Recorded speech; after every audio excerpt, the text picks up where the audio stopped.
pour une fois, on va peut-être pas attaquer immédiatement par de l'analyse technique ou quoi, puisque en mensuel, pour l'instant, ça fait longtemps qu'on navigue autour de 30 000 $ pour Bitcoin, autour de 1008 à 1009 pour Ether. Donc, il ne se passe strictement rien depuis des semaines et des semaines et des semaines, ce qui en soi n'est pas fondamentalement ni une bonne ni une mauvaise nouvelle, hein, on est plutôt neutre. Rappelons quand même qu'on a toute cette déferlante de propositions ou de demandes d'ETF spot sur Bitcoin qui a été proposée par BlackRock et tous leurs petits copains institutionnels. Donc, on devrait avoir des réponses pour au plus tôt. La première, c'est l'été, automne, je crois. Il y en avait une qui était un peu à part, qui avait été demandée en amont de BlackRock. J'ai plus mon tableau sous les yeux. Et toutes les autres, on part à mars 2024, soit à peine un mois avant le fameux halving du Bitcoin. Donc, si tout venait à s'aligner parfaitement, on aurait un premier trimestre 2024 qui pourrait s'annoncer assez extraordinaire. Je ne sais pas ce que vous en pensez. C'est un peu trop programmé pour moi. C'est un petit peu trop prévisible. Le marché aime pas trop que les plans se déroulent sans accroc, comme on dit. Mais pourquoi pas, hein. En même temps, ça a l'air télégraphé, hein. C'est genre on a bloqué tous les acteurs réellement natifs de type Coinbase, de type Binance. Binance, ils prennent cher en ce moment. Après, bon, bah, est-ce que les torts sont pas un peu partagés? Mais bon, ça, c'est un autre débat. Tous les copains, hein, tous les BlackRock, etc., ils posent leurs applications et a priori, ils ont un soutien énorme derrière leurs applications. Donc, on verra bien comment ça se passe. Ouais, et puis on a même donc on a ça, on a les nouvelles pour les dépôts d'agréments pour des ETF, mais on a la machine aussi journalistique, si je puis dire, qui se met en branle. Et Oui, je suis allé sur un tweet qui disait qu'on a eu pas moins de 4 articles sur le mining dans le New York Times ce mois-ci, enfin depuis mars, je crois. Et un documentaire qui sort là sur le mining aussi, qui explique que non, c'est pas là pour détruire la planète, etc. Donc c'est le tweet, je vois auquel tu fais référence. On est vraiment dans ce changement de narratif où ça y est, les copains ont dit que c'était bon. Donc à partir du moment où le patron de BlackRock dit que finalement c'est pas horrible et c'est pas un truc pour les terroristes, là t'as les journalistes qui ont fait que bâcher les cryptos ces 10 dernières années, hein, faut pas non plus se le cacher, qui changent de fusil d'épaule dans la semaine, quoi. Et franchement, hein, moi je vous le dis tout le temps dans cette émission, je suis pas là pour faire du complotisme, mais c'est vraiment pas mon style. Mais au bout d'un moment, hein, c'est quelle conclusion en tirer, quoi. Bah, on voit tout à fait quelle conclusion en tirer. Les journaux sont plus des outils, on dira. Quand on regarde les propriétaires des journaux, bon, bah, voilà, hein. Il suffit d'aller voir les actionnaires, hein, généralement, c'est tous les mêmes. Et voilà, bon, bref.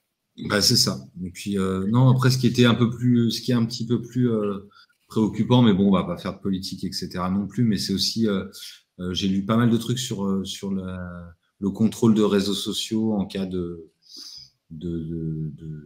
comment dire d'environnement un peu agité, sur du contrôle, des choses comme ça. Effectivement, bon, c'est pas simple ce qu'on est en train de vivre en ce moment. Donc voilà. Alors, on tient à rappeler, c'est dans le chat, c'est Pata Coin Coin qui dit « Aurore Lalu n'a pas changé de discours ». Donc, effectivement, il existe des gens qui sont irréductibles.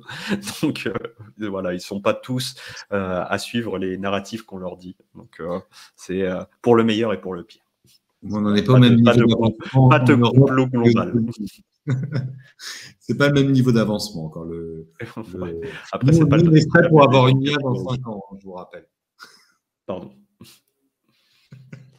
En parlant de contrôle, entre guillemets, puisque c'est un sujet qui a pop aujourd'hui et qui, en tout cas, quand on regarde du point de vue des fondamentaux de la crypto, est en train de partir complètement à l'opposé, pour ne pas dire antinomique à ce pourquoi notamment le Bitcoin a été créé. C'est Arkham Intelligence qui est donc une société de récupération de données, de data on-chain, d'analyse, un peu comme il en existe déjà des très bien. Et Arkham Intelligence, à la base, faisait un boulot tout à fait ordinaire et respectable. Et là, ils viennent de proposer donc un produit avec un token en plus à la clé, qui va être propulsé par Binance sur un Launchpad en plus. Donc, on se demande quels sont les intérêts derrière, hein, quand on sait que Binance possède à ce jour probablement au monde le plus de data d'utilisateurs. Ça laisse se poser quelques questions autour de ça. Alors, bien loin de moi l'idée de me dire que Binance un jour communiquera ce genre d'informations en direct, mais bon, on se demande jusqu'où ça peut aller. Moi, je doute publiquement là-dessus. Hein. Ouais. Et je dis pas Binance, hein, Binance va être une entreprise, et c'est une entreprise fiable, légitime. Parfois, on critique un peu, mais heureusement qu'on a le droit de critiquer. Mais il y a des précédents dans l'industrie, les amis. Il y a le mec d'OpenSea qui a d'ailleurs été poursuivi pour ça, qui faisait de l'insider trading parce qu'il savait à l'avance les collections qui allaient être mettre en avant de NFT sur OpenSea, et du coup qui a gagné de l'argent comme ça. Il y a de multiples personnes qui ont été poursuivies chez Coinbase, et là on parle d'employés, on ne parle pas de Coinbase, qui ont été poursuivis pour de l'insider trading. Qu'est-ce qui empêche que quelqu'un chez Binance qui a accès à des informations, alors que c'est pas, je parle même pas de quelqu'un qui est à un haut poste, mais quelqu'un qui est au service client ou un truc comme ça, qu'est-ce qui empêche un employé de se dire, bah tiens, je vais me faire un petit peu de sous et je vais aller vendre les informations des utilisateurs Binance, parce que je vous rappelle, si vous êtes client Binance, vous avez montré votre passeport, hein, donc a priori, les infos, ils les ont.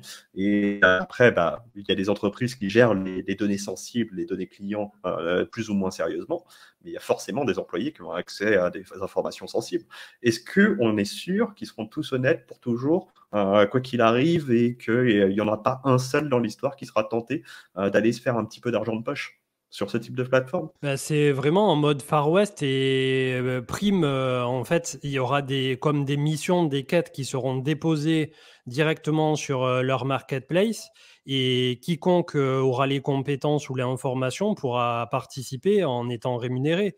Donc, en fait, tu as d'un côté, comme le disait quelqu'un dans le chat, ça permettra d'identifier plus facilement les scammers, peut-être, de concentrer un peu plus rapidement les forces. Et bien que jusqu'à présent, ça a toujours été fait en bonne et due forme par des personnes qui, la plupart du temps, soit faisaient ça bénévolement, ou les échanges comme Binance et d'autres étaient très proactifs dès qu'il y avait des scams de grande envergure, quand c'est pas USDC ou USDT qui gèlent directement les avoirs.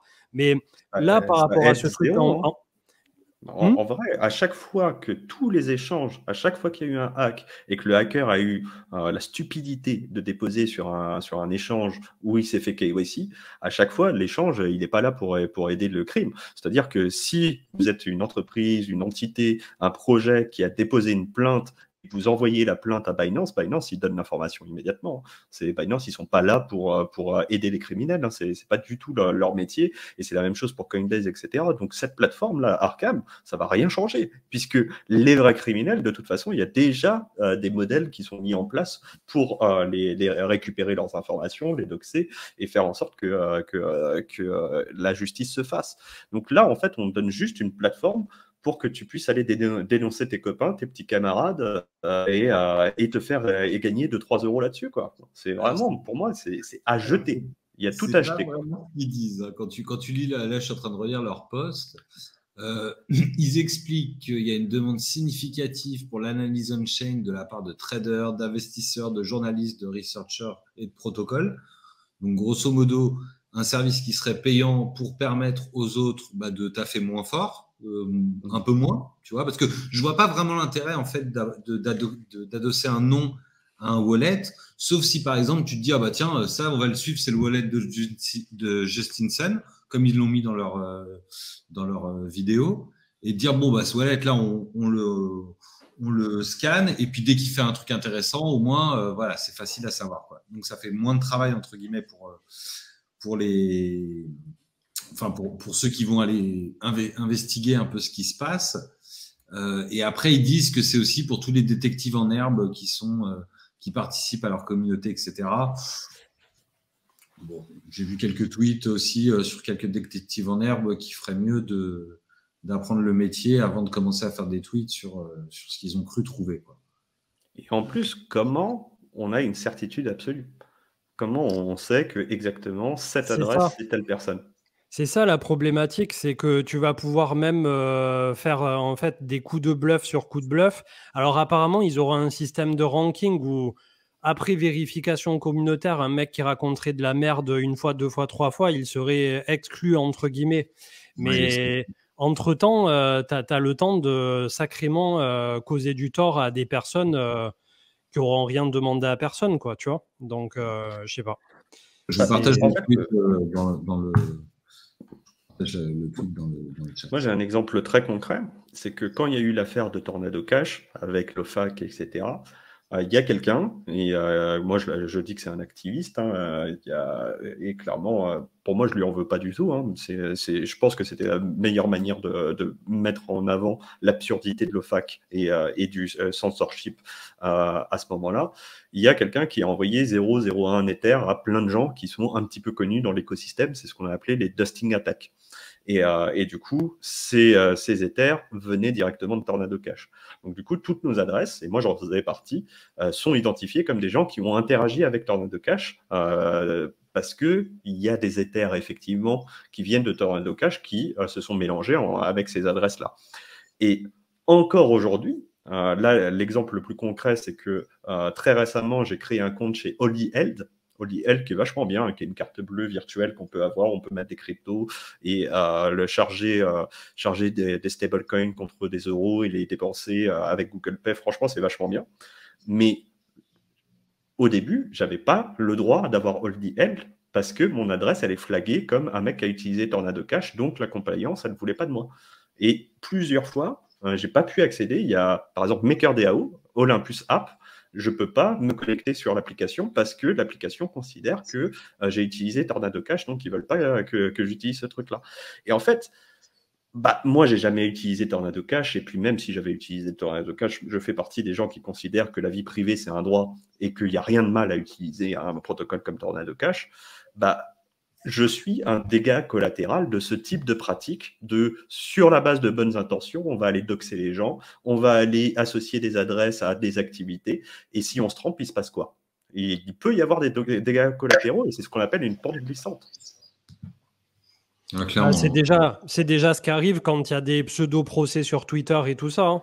Il y a déjà des gars qui se sont retrouvés dans des positions où à la fin, ils se rendaient compte au bout de 2-3 jours que c'était pas la bonne personne, pas le bon wallet, enfin, je veux dire... Exactement. Et sauf que personne vient s'excuser. Tu vois, les petits détectives en herbe, ils viennent, ils font du bruit. Et en fait, c'est 10 fois plus facile d'accuser que de se défendre, en fait, sur Internet. Et du coup, si tu es accusé à tort, en fait, ta réputation, elle peut être pourrie pour rien, en fait. Et le truc, c'est que même si tu arrives à prouver que tu n'as rien à voir avec le schmilblick, tu arrives à le prouver 3 jours après, 5 jours après, tout le monde est passé à autre chose et tout le monde a gardé dans l'idée que on t'a accusé de quelque chose. Et donc, sur Internet, tu es présumé coupable. Donc vraiment, moi, j'appelle à la prudence, surtout pour un shitcoin. On parlera des tokenomics pas pourris de cette merde un petit peu après, mais surtout pour un shitcoin, vous allez vendre vos amis pour 10 balles. C'est ça. C'est ça que vous voulez faire. Il y a plein de manières de gagner de l'argent dans cet écosystème, hein. Franchement, on peut investir dans des fondamentaux, il y a des projets intéressants. Il y a 1000 manières de gagner de l'argent. Vendre ses potes pour 10 balles, c'est pas une des bonnes manières ou une des manières de gagner de l'argent dans cet écosystème que je respecte. Ouais, mais si on peut le stacker, les 10 balles quand même. Si on peut le stacker à 300% sur une poule 2. On peut le stacker quand même, ouais, à 300%, je pense pas, mais à 1500%. Manu, il va faire une boucle avec les tokens Arkham et... un French chart de scammer. Non, mais d'ailleurs, après cette polémique, ils ont été obligés de rename le protocole. Il s'appelle désormais Arscam. Arscam. Bon, on parle des tokenomics parce qu'on est vraiment sur un truc vite fait, mal fait. J'ai pas regardé les tokenomics, en 2023. En gros, c'est un utility token. Donc, il n'y a même pas de gouvernance. Ils n'essayent même pas de faire genre ils sont décentralisés. Et tu as le droit à 50%. Si tu stakes $1 million de Arkham token, tu as le droit à 50% de réduction. Sur quoi, je sais pas, mais 50% de réduction. Sur Et la il faut les staker, je crois, 90 jours minimum pour avoir le discount. C'est genre, il n'y a aucun respect. C'est des tokenomics les plus éclatés au sol que j'ai eu en 2023. Franchement, j'avais pas vu des merdes pareilles depuis 2017, quoi. On sait qui c'est qui est derrière cette team, derrière ce protocole, parce que j'ai regardé vite fait sur leur site, j'ai trouvé personne. Si, il y a Après, le CEO, il est reveal, mais tu trouves pas forcément non, mais beaucoup je parlais plus en d'informations. investisseur, tu vois. Ah, Bah, déjà, dans les investisseurs, il y a Sam Altman, le mec de ChatGPT, mais surtout WorldCoin, le mec qui a envie de scanner vos yeux. Hein. Ouais. Donc le gars, il dit donnez-moi vos rétines, donnez-moi vos iris, venez scanner vos yeux et après dénoncer vos copains. C'est genre ce mec-là, il va mal finir. En vrai, ce mec-là, je sais pas, je suis pas là pour accuser ou dire quoi que ce soit, mais si un karma existe, il va se réincarner en ver de terre ou un truc du genre.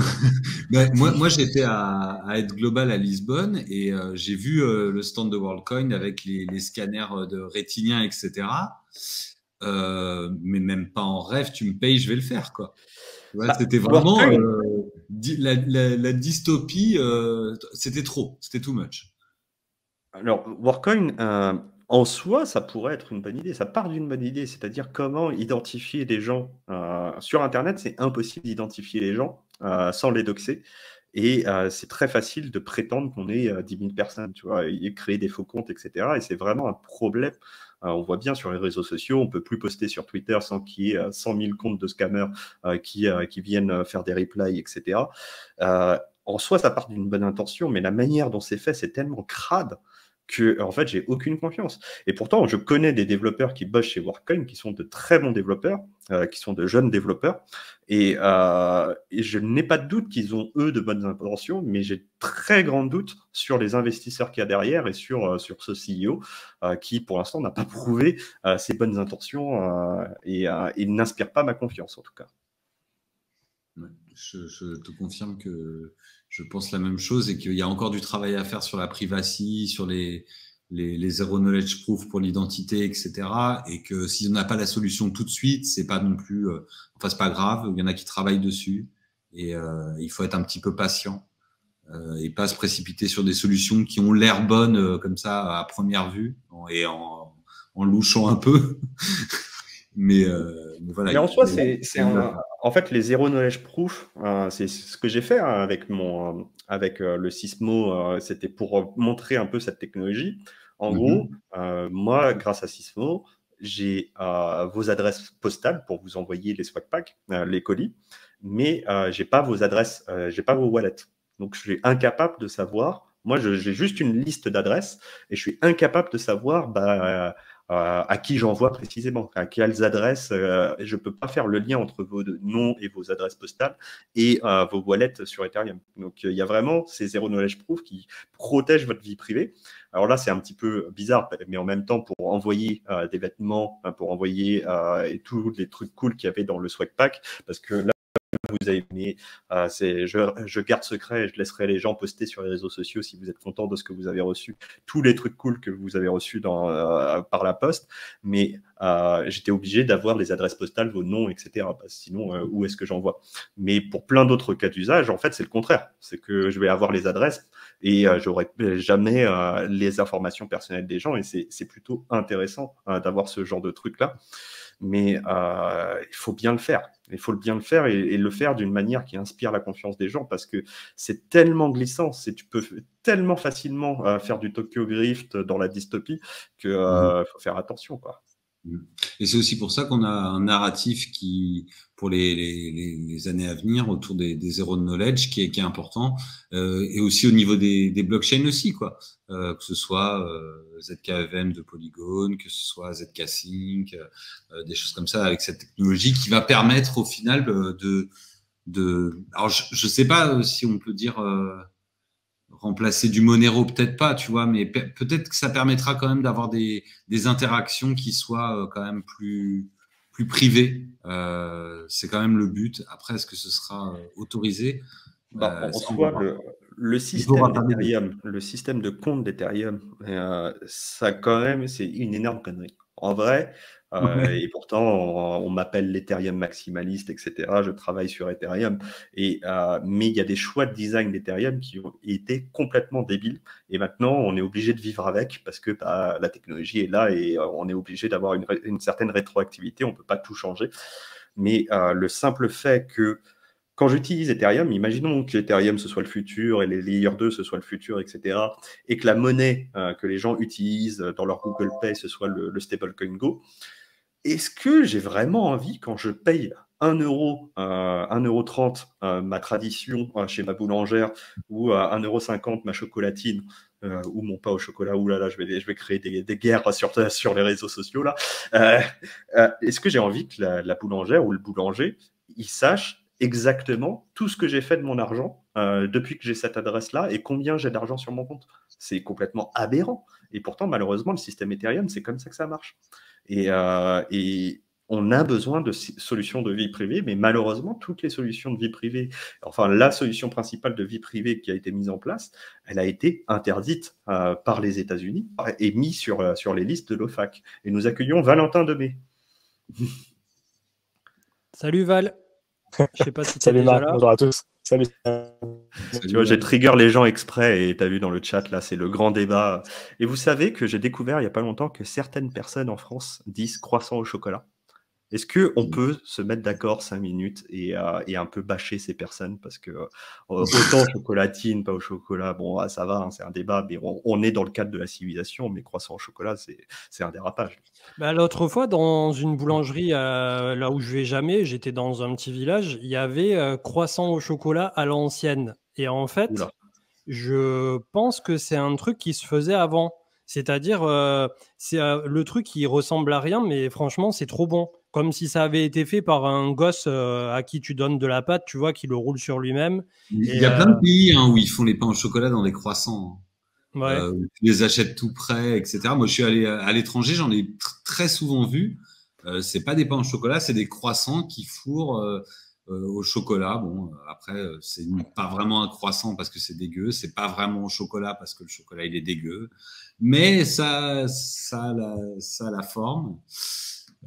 Donc ça existe, effectivement. Je ne savais pas qu'on en faisait en plus. Vous êtes sur la première chaîne crypto-boulangerie. Ouais, j'ai lancé un dérapage total. On accueillait Valentin, pardon. On vous respecte. Hein. Dites ce que vous voulez, tant que c'est bon et tant que vous achetez ces viennoiseries à un artisan qui aime son travail. C'est respectable, quel que soit le nom que ça a. Même si vous êtes dox pour le faire auprès de votre boulanger. Voilà. N'hésitez pas. D'ailleurs, tiens, curieux d'avoir ton avis, Val, si toutefois t'en as un et si tu as envie de nous le partager on est en train de débattre autour de Arkham Intel et leur arrivée là un peu pour le coup chelou, je sais pas quel mot utiliser tellement ça a été surprenant un peu, et il y a des personnes qui disaient qu'au contraire c'était pas du tout surprenant et que c'était l'avenir d'avoir une totale transparence du tout sur la blockchain. Donc je sais pas si tu as un avis sur ça, et sinon ben voilà, n'hésite pas à nous partager quelque chose qui te tient à cœur, on t'écoute. Je sais pas si vous m'entendez bien. Ouais, si, nickel, ok, très bien. Non, effectivement, moi j'ai été surpris de voir en fait la scission qu'il y a pu avoir dans la communauté entre les gens qui attendaient ça depuis toujours et qui étaient sur whitelist et les gens qui ont vu ça arriver. Et après, effectivement, moi je trouve ça assez inquiétant, plutôt le côté rémunération pour donner des informations dont on n'a pas la certitude. C'est 2 points qui me font peur. Sur le principe après de scanner la blockchain et d'essayer d'en connaître tous les détails et ce genre de choses, ça fait bien longtemps que ça existe, donc je rejoins les que j'ai pu entendre avant de vous rejoindre. Mais effectivement, c'est plutôt la côté rémunération et la capacité de la certification de ces informations. Je sais, nous, on a un gars à Cryptost Prof Chain, qui passe son temps et ses heures à scanner la blockchain et à faire ses propres analyses. Si ça facilite cet aspect-là, pourquoi pas? Mais dans ce cas-là, il y a une partie du projet qui doit sauter. Or, je pense que c'est cette partie qui pourrait faire son succès. Et effectivement, là, ça pose problème. Une partie positive et une grosse partie en iceberg qui pourrait conduire à bien des dérives, si on peut résumer ça en l'état de la chose. Le truc assez surprenant au final, c'est qu'il y a déjà des sociétés qui le font très bien et qui le font soit sur requête, soit judiciaire ou de sociétés spécialisées, ou peut-être déjà d'État, probablement. Mais là, on a quelque chose où c'est un peu comme dans Red Dead Redemption, là, tu passes le portillon, tu as les petits tableaux affichés au mur, tu décroches l'affichette et tu pars, tu pars avec ton fusil à la pêche voilà, à la prime, quoi. C'est de la chasse à la prime. Je sais pas, c'est trop bizarre, en fait. Bah surtout que ça n'a pas été vendu comme ça, cette plateforme. À la base, c'était un équivalent de Nansen. Alors, je suis d'accord avec Valentin, hein, c'est que ça a toujours existé d'essayer de labelliser les adresses. Et généralement, on labellisait les exchanges, on labellisait les fonds les fonds d'investissement, labelliser les fondateurs de projets crypto. Moi, je me fais labelliser, mais je suis une personne publique et en soi, bah, ça me dérange pas particulièrement. C'est comme ça fait partie, je pense, des personnes publiques et je suis doxé. Mais ce qui me dérange, c'est que qu'on sorte de ce truc, de cet aspect un petit peu professionnel pour devenir une place de marché public où n'importe qui peut mettre une bounty, parce que c'est comme ça que ça fonctionne. Hein. En fait, le fonctionnement de cette plateforme, tel qu'il a été décrit, c'est que n'importe qui peut dire « Ok, 0x321 ». Je paye jusqu'à 10 Ethers pour n'importe qui me donnera des informations sur cette adresse et j'aurai pendant 90 jours l'exclusivité de l'information. Donc, il y a des gens qui vont me répondre et si je considère que c'est une information qui est fiable, je peux délivrer cette bounty. C'est un escrow contract. Et au bout de ces 90 jours, l'information devient publique et accessible à tous. Donc, on va vraiment avoir des trucs qui sont où tu as des gens qui ne sont pas publics particulièrement, qui vont se faire doxer, quoi. Et pourquoi doxer? Parce que j'ai pas aimé la manière dont tu as tweeté, j'ai pas aimé la manière dont tu as investi dans tel token, j'ai pas aimé la manière dont ci ou ça, ou juste je suis jaloux, ce genre de truc. Et on va avoir des règlements de compte, mais publics sur la blockchain. Et une fois que c'est public, quoi. C'est vraiment pas. Je pense que ça peut très très mal tourner. Oui, puis comme tu disais, il n'y a pas forcément besoin. Personne ne veut qu'on soit publiquement au courant de toutes ces transactions, de même son solde de compte, etc. Que ce soit parce qu'il est haut ou que parce qu'il est bas, hein, c'est même pas. Tout le monde a des choses à cacher en fait. On est toujours dans C'est cette. C'est surtout même narratif.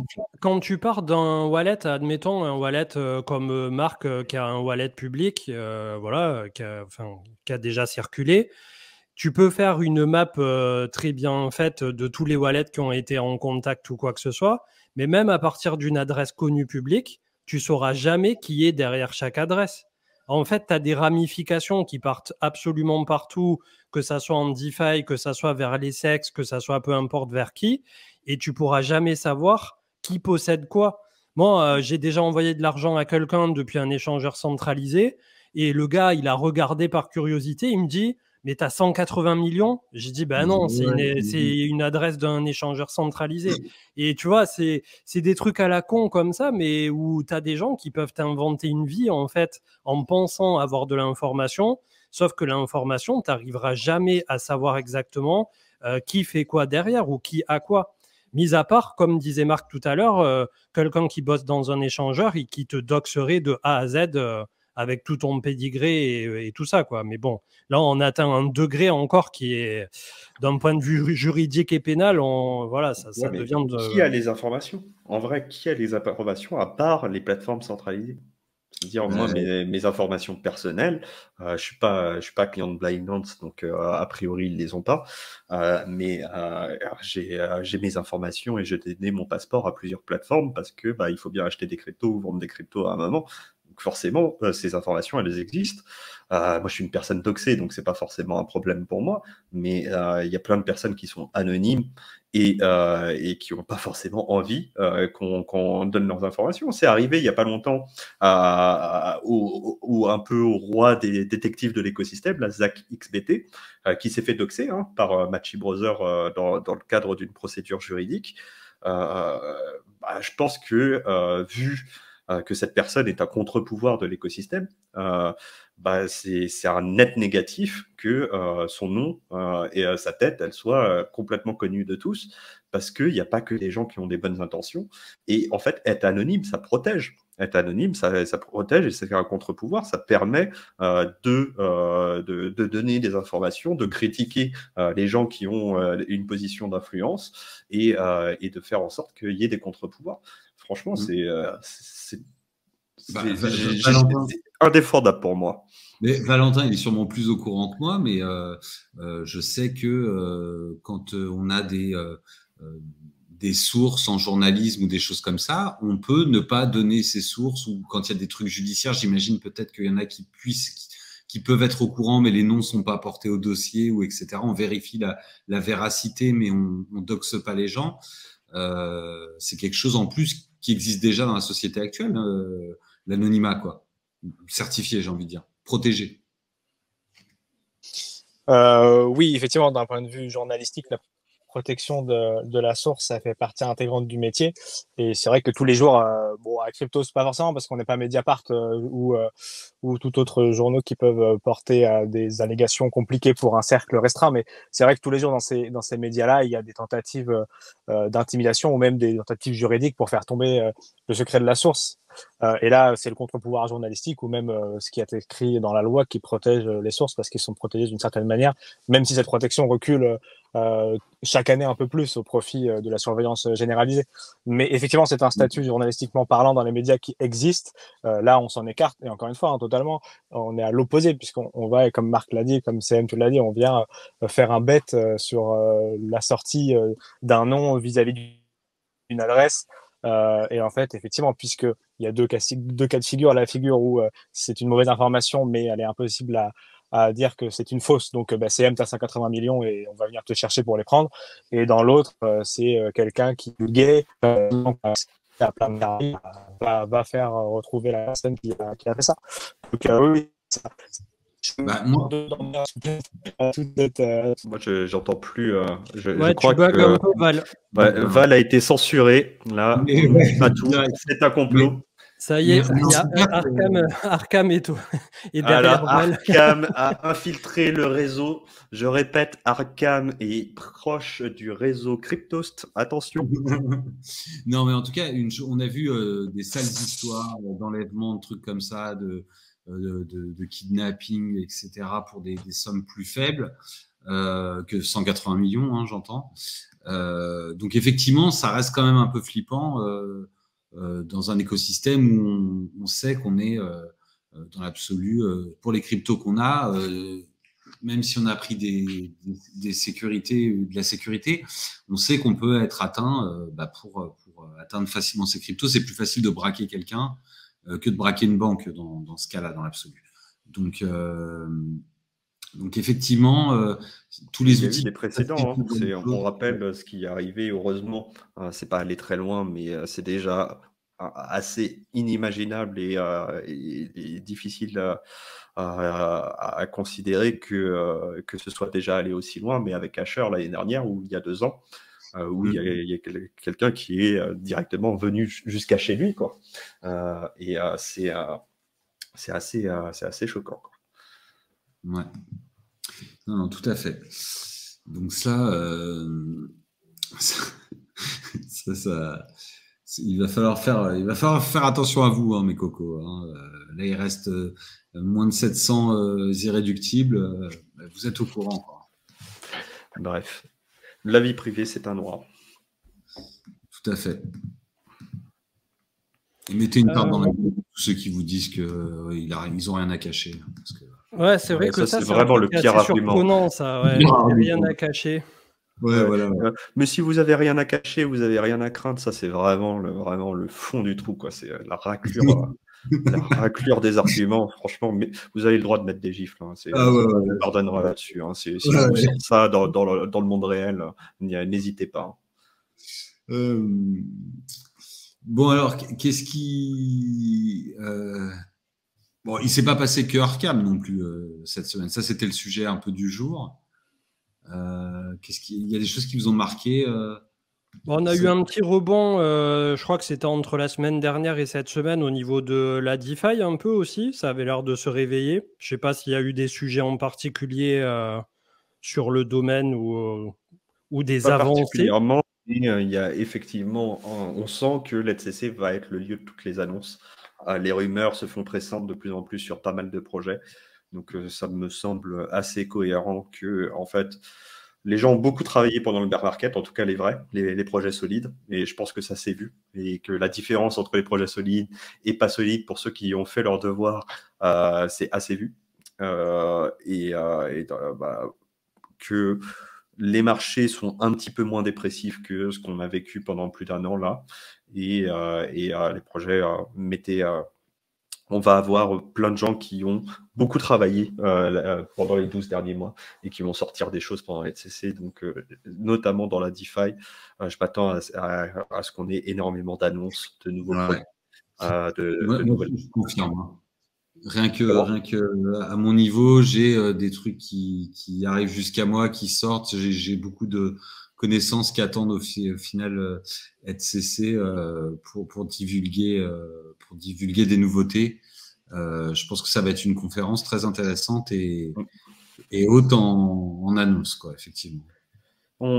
C'est un projet qu'on a invité dans l'émission quasiment au premier jour et qui vient de refaire un rebranding complet. Donc, je le cite, ceux qu'on appelait avant EpiWine s'appellent Spectra maintenant, si je dis pas de bêtises. Ouais, c'est sorti aujourd'hui. Voilà, c'est sorti aujourd'hui. Ils ont une nouvelle version, ils ont un nouveau logo, ils ont un nouveau nom. Ils ont complètement fait une refonte de leur application. Et on connaissait les fondamentaux, on nous en a parlé il y a longtemps. Le projet est bon, hein, est français, franco-suisse d'ailleurs, puisqu'il y a une partie de l'équipe qui est en Suisse. Et je pense que la refonte graphique, c'est en prévision d'annonces qui auront lieu aussi à l'ETCC. Donc, un projet à suivre, et je crois que le token a pas mal performé cette semaine.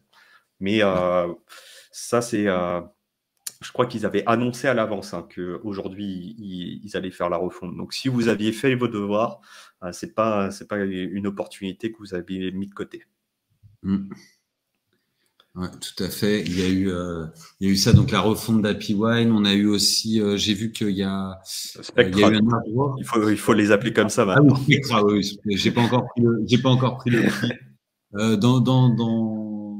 Dans la famille, entre guillemets, la famille française de la DeFi, on a eu aussi pas mal de news. On a eu la sortie de la V2 de Swap, SW, qui vient de sortir sa V2, donc il y a un DEX sur Ethereum et Polygon. Ils sont très sympas et leur produit est top. Ça bosse aussi très fort chez eux. Ils bossent dur en fait sur réduire l'impermanent loss et il y a pas mal d'innovations. Il y a des produits financiers qui sont assez intéressants.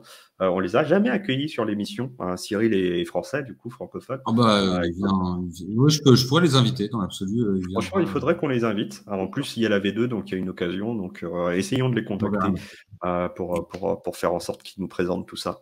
Vu que le produit est sorti, maintenant c'est cool.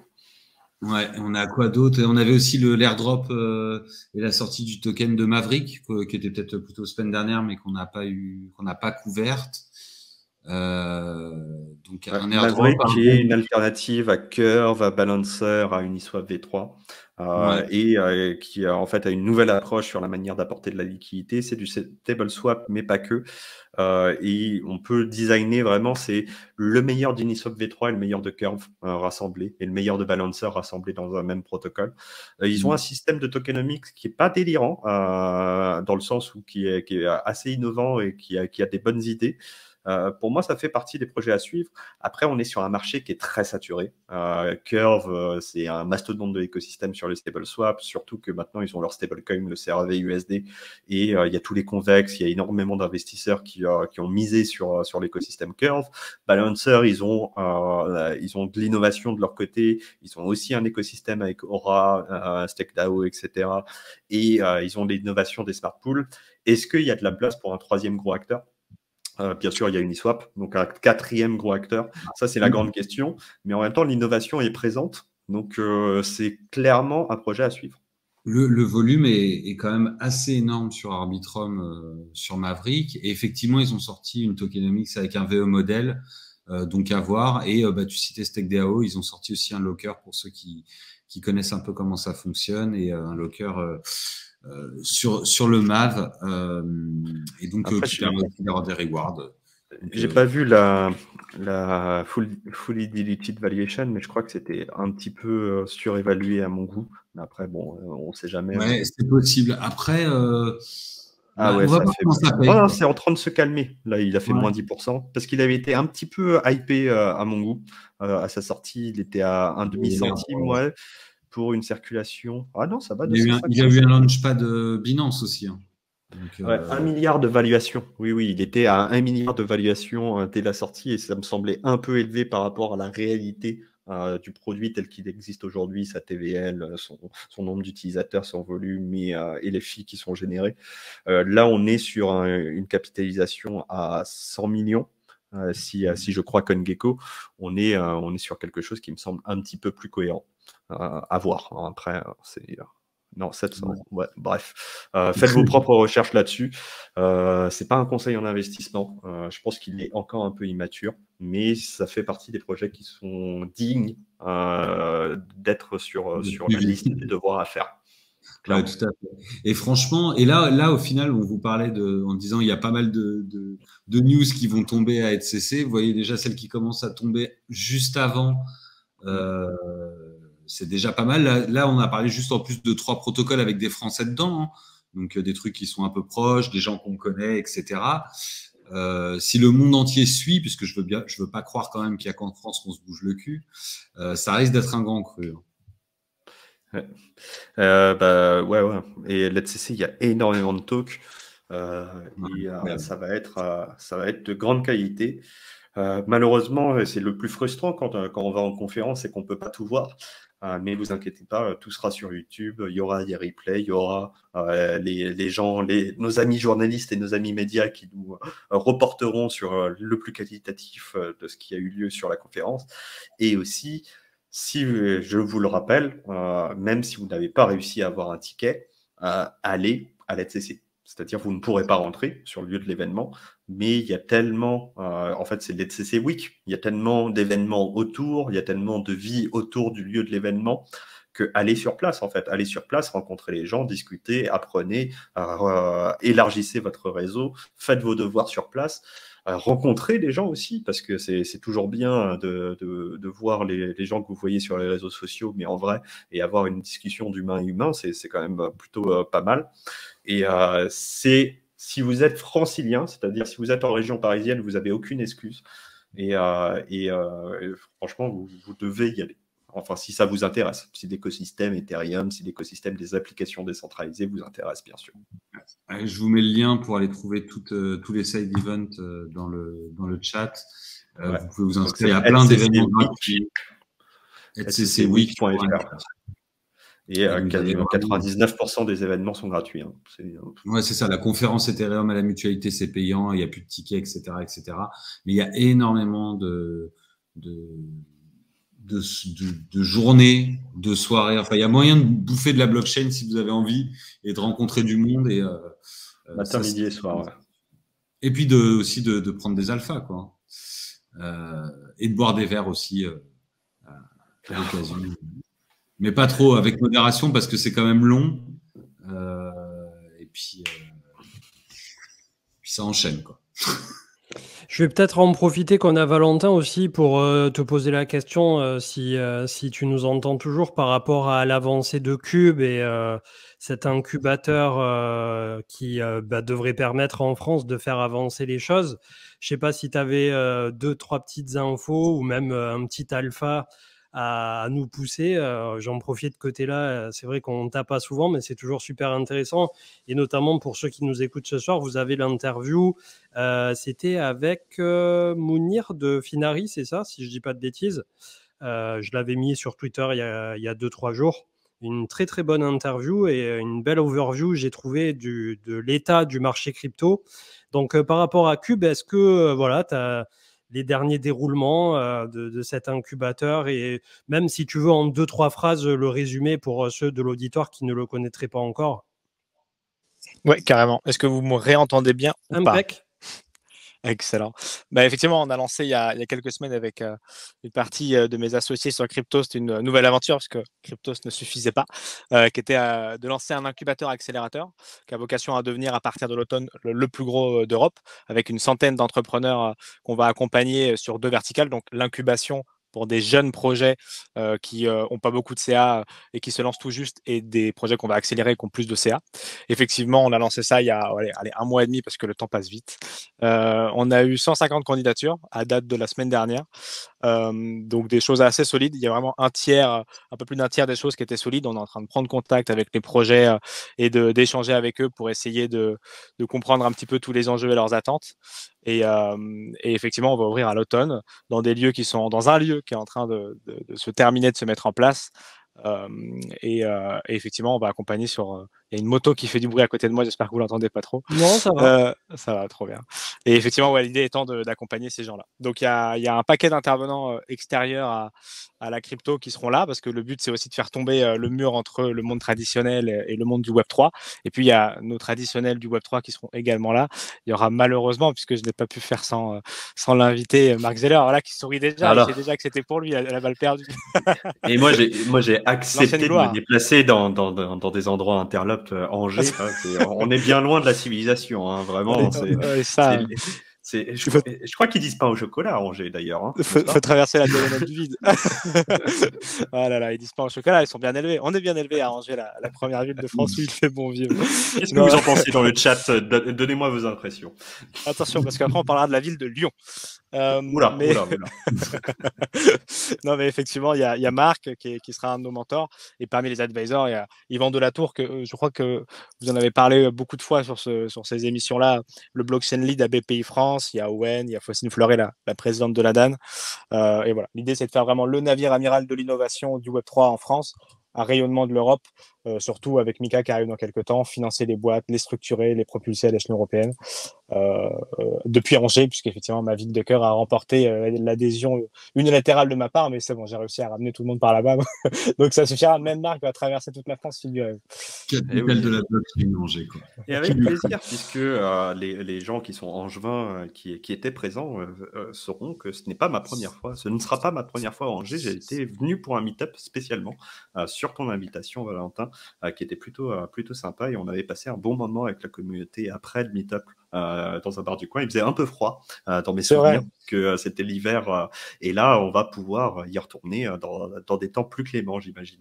Exactement, avec grand plaisir. Et là, on est en train de peaufiner une partie de la décoration, une partie des lieux, et d'accueillir au mieux nos incubés accélérés. On va annoncer ça sur les réseaux dans quelques jours, parce que du coup, Cube3 a un Twitter et un LinkedIn sur lequel on a annoncé justement un paquet de choses, mais les boîtes sélectionnées là vont être annoncées dans quelques temps. L'idée aussi, c'est vraiment d'ouvrir ce lieu à la communauté. C'est-à-dire que oui, c'est à Angers. Bon, après Angers, c'est 1h15 de Paris, c'est pas non plus le bout du monde, mais je pense qu'on fera des events un peu partout à l'occasion avec les porteurs de projets pour encore une fois vraiment donner un peu du sens au Web3 dans l'économie traditionnelle, puisqu'on a aussi des grosses banques tradis qu'on va annoncer dans quelques temps qui sont dans le coin, et puis des banques crypto-friendly qu'on connaît tous.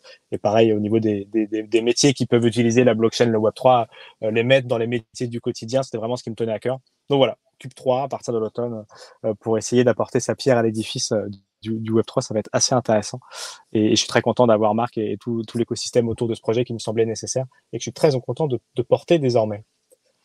Eh ben, tout notre soutien pour ces projets, et c'est bien d'avoir des lieux qui incubent et qui poussent ce qu'on appelle le futur France, finalement. On n'appelle pas ça pour rien, et c'est grâce à ce type de lieu qu'on met un petit peu en avant l'Hexagone un peu plus dans l'écosystème.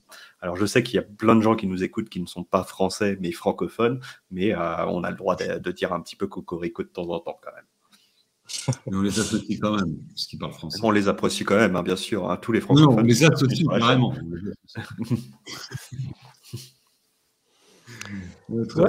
C'est vrai que c'est vraiment bien, et pour le coup, c'est quelque chose qui va permettre aussi d'avoir un vrai hub en France, je pense, vers lequel se tourner, parce que souvent les petits projets que ça soit les chefs de projet ou les équipes en France, des fois, ils savent pas trop vers qui se tourner. Donc, ça peut permettre d'être un bon pont, je pense, entre à la fois peut-être des fois les financements, les aides même, on va dire, à la fois technique et à la fois d'un point de vue humain pour le recrutement ou des trucs comme ça. Et petit à petit, on espère qu'avec ce cadre déjà qu'on avait par rapport au PSAN et plus Mika qui est en train d'arriver pour 2024, ça permettra d'avoir des acteurs qui se développeront effectivement sur le sol français. Et bien que on sait que voilà, pour l'entrepreneuriat, c'est jamais chose aisée de se lancer complètement depuis le sol français. Donc ça sera aussi quelque chose à prendre en considération, mais vraiment cool d'avoir lancé ça. Et c'est quelque chose qu'on surveillera de très près. Je vois qu'il y a pas mal de gens qui disent que ça pump, on va y venir dans un instant. C'est soit le lundi en général sur nos lives, soit ça dump, soit ça pump. Et aujourd'hui, c'est du bon côté de la barrière. Donc personne ne va se plaindre. Ça fait longtemps que tu quand même sur nos lives. Ouais, c'est vrai. Je te laisse la parole, Val. Non, je sais, mais effectivement, parce que tu me demandais un alpha, et c'est vrai que tant qu'on est là, on peut parler surtout de créateurs de contenu, parce que je n'ai encore pas du tout parlé sur les réseaux, mais la communauté CM pourra effectivement en bénéficier, parce que je pense que c'est quelque chose de très cool.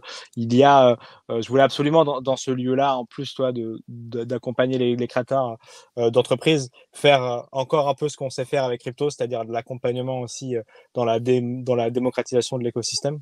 Donc en fait, on a ramené un angevin que beaucoup connaissent, qui n'est pas dans la crypto, pas totalement, ou en tout cas pas publiquement, en la personne d'Amixem, qui est le troisième plus gros youtubeur de France, autour de Cube3 pour en fait accompagner des créateurs de contenu qui vont venir de manière hebdomadaire nous aider sur une série qu'on va faire dans le cadre de Cube3 pour en fait suivre les porteurs de projets, suivre les incubés en gros de 0 à 1 million d'euros de chiffre d'affaires et puis les accélérer de 1 à 10 millions d'euros de chiffre d'affaires si on veut faire dans les grandes lignes, pour montrer l'envers du décor de l'entrepreneuriat, les réussites, les craintes, les peurs, les rendez-vous à la banque et ce genre de choses. En fait, un peu l'après qui veut être mon associé, si on veut essayer de synthétiser un peu la chose. Après le financement, qu'est-ce qui se passe?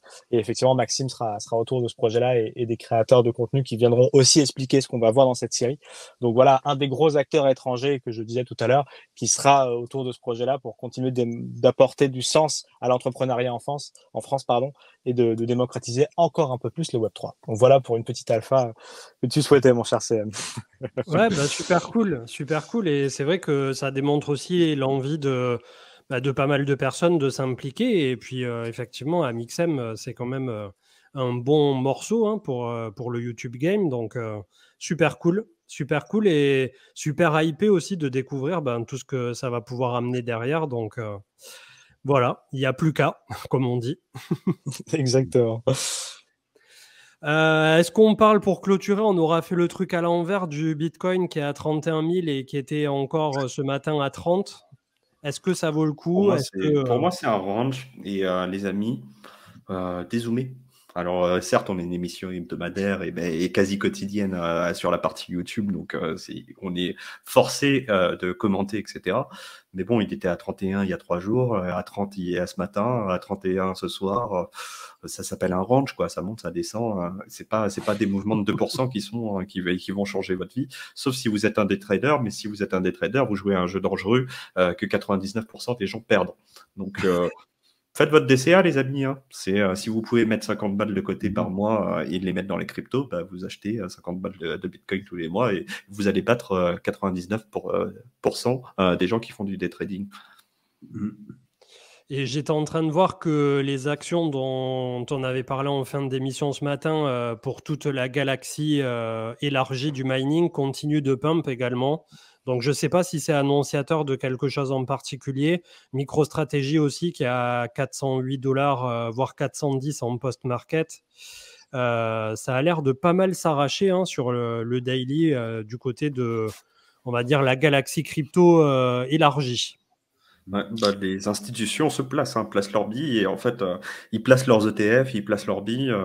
On est sur le cycle de la maturité, qu'on le veuille ou non. Après, on verra si c'est la maturité version dystopique, avec KYC obligatoire, pas de privacy, et obligé d'acheter ces bitcoins auprès d'une banque où on a donné ses analyses de sang et les informations sur sa famille à la 4e génération, ou si on a la crypto avec un petit peu de liberté qu'on a essayé de construire ces 14 dernières années.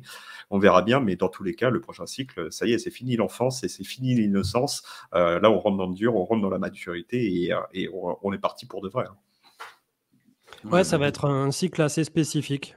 De toute façon, c'est ce qu'on voit, hein, là, tu vois, Val nous explique un peu tout ce qu'ils ont monté à Angers pour créer des nouvelles sociétés, engranger du progrès autour de la blockchain, etc. Donc, on voit que ça bouge. ETCC, on n'a pas arrêté de dire qu'il y avait plein d'événements, plein aussi d'annonces qui allaient être faites.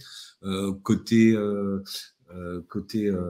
information, on a dit, on a parlé des ETF, on a parlé des pumps, de la presse qui commence à parler mieux du mining, etc.